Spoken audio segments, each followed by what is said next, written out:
Today I wish to celebrate and to remember the Peasants' Revolt of 1381 in the UK. And it's something that I feel worthy of drawing our attention to because when I think back, 1381, that's, we're getting on for 1,000 years ago, and the world was a very different place then.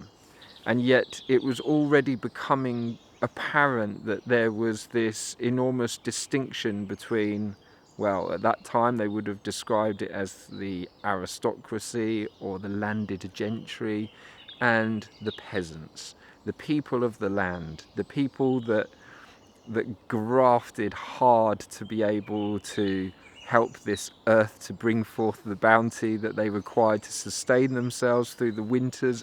British winters are not the prettiest of things. It's cold, it's hard, it's damp, and it means that, one has to work very hard just to survive. And it's kind of crazy to think that during those times, people would swoop in to the peasants and say, right, well, we're taking your taxes, we're taking bits of your grain and whatever else it is that you produce. I mean, it's funny because it happens today, but it's so veiled by the mechanisms of state that it doesn't have such a,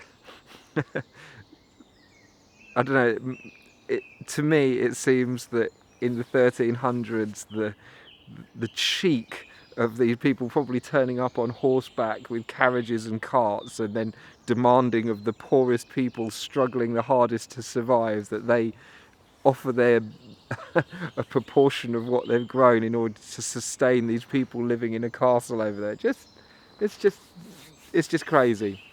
And what had started around that time were the enclosure acts, where people were being moved off the land to create these cordoned off areas for the wealthy.